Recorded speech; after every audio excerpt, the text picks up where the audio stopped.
The Amish community of Lancaster County, Pennsylvania, calls it The Happening. It took place on October 2, 2006, when the quiet village of Nickel Mines suffered one of America's most sickening mass shootings. A local milk truck driver named Charlie Roberts entered an Amish schoolhouse with an arsenal of weaponry. He let the boys and the teacher go, but tied up and then shot 10 girls, killing 5 of them and seriously wounding the other 5, and then killed himself as police stormed the building. It was such a horrific event for this area, and for somebody to do that to Amish students who were known to be people that aren't acquainted with violence at all and very peaceful people. So for that to happen in an Amish school was just unbelievable. Nobody could believe it. These 5 small trees commemorate the 5 girls killed between the ages of 7 and 13. A decade later, the ripple effect of their deaths has been felt not just among the Amish, but in the community at large as well. I would wake up and the tears would actually be streaming from my eyes before I had a conscious thought. Terry Roberts was among the many people affected forever by the killings. She's the mother of the killer, Charlie Roberts. Not Amish, but a devout Christian who raised her children to be Christian too.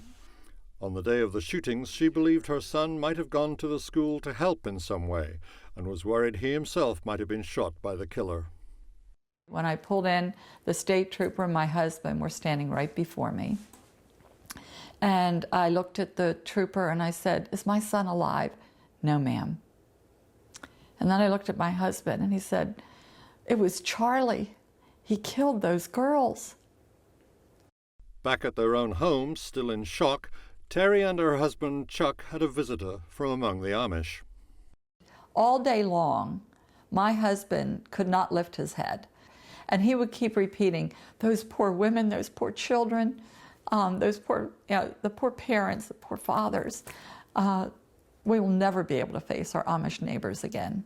But day one, a knock came on the door, and it was Henry, our Amish neighbor from across the street.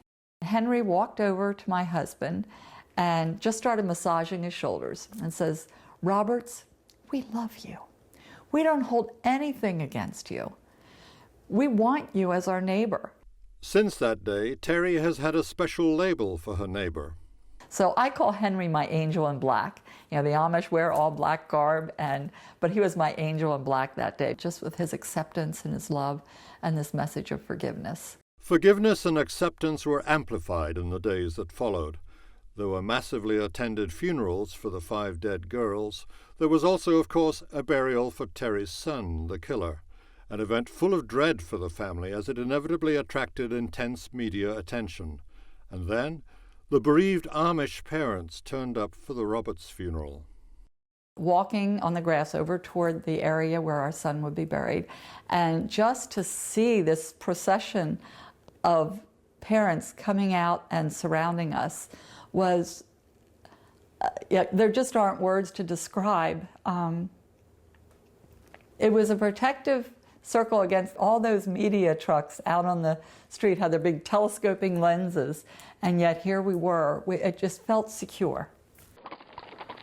The Amish are known for living apart from the modern world, shunning much technology, and rarely, if ever, publicizing their community's affairs.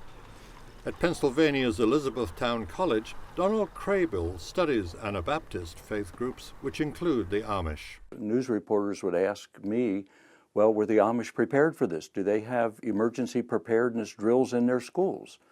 Well, no, they don't, but they had forgiveness preparedness.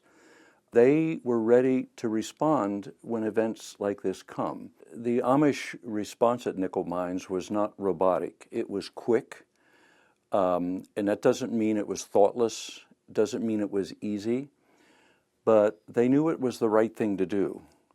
Amish forgiveness was seen as striking in the shooting's immediate aftermath, but it has also extended over time and taken very practical forms. Huge cash donations flooded in to help families of the murdered and injured children. Some of the money, though, was deliberately channeled by the Amish to the killer's widow and children. they decided to move away from the area. I spoke to a father who lost a daughter in the schoolhouse, and I said to him, I said, Abner, I said, how would you define forgiveness? Well, he said, for me, it's giving up my right to revenge. In Terry Roberts' case, Amish forgiveness has continued in a very tangible way as she and her husband have remained in the same home. It now has a sunroom, a gift from Amish builders. Wow, that really was so instrumental in my healing. Just to know that that love was poured out for us and to have such a room of contentment and peace and calm to come into every day. Peace and calm have become even more important now since Terry has cancer that is late stage and has taken over much of her body. But she has been more than a recipient of kindness from the Amish. She has held tea parties in this sunroom for local Amish women, and until the surviving girls and their friends grew up, there were often children's parties in her yard as well. She devotes special attention to one surviving but badly injured girl. 5 of them survived, but Rosanna is still tube-fed and in a wheelchair. I went to Rosanna's house every week on Thursday nights, and I would rock her and sing to her and help bathe her. She's 15 now, so I don't hold her anymore, but she's a beautiful young woman. And I feel tears in my eyes now because, yeah, it's just incredible that this child now comes to visit me. And then she came again in December when all the families came in a yellow school bus and sang Christmas carols to me. At the local non-denominational worship center, there's been much reflection on the past decade, especially from its lead minister. Pastor Smucker says the population in general has benefited from this example of Amish grace. Everything is coming from a peaceful standpoint, and that's how they responded. It was amazing, and the whole community saw that and in turn responded with them, so to speak. For the college chronicler of Amish life and belief, the Roberts family's singular experience has proved a powerful instance of healing compassion being driven by religious conviction. One Amish father told me the Roberts family had a much heavier burden than we did. They have to bear the shame and the stigma of this whole thing. We wanted to reach out to them because we care about them. And for Terry Roberts herself, her life over the decades since the happening has led her to take stock deeply and afresh. Every day I wake up with the question of how many days do I have yet on this earth because of stage 4 cancer. I mean, this is nearly 10 years after the tragedy, and here I am. I am alive because of the response of the Amish, because of forgiveness.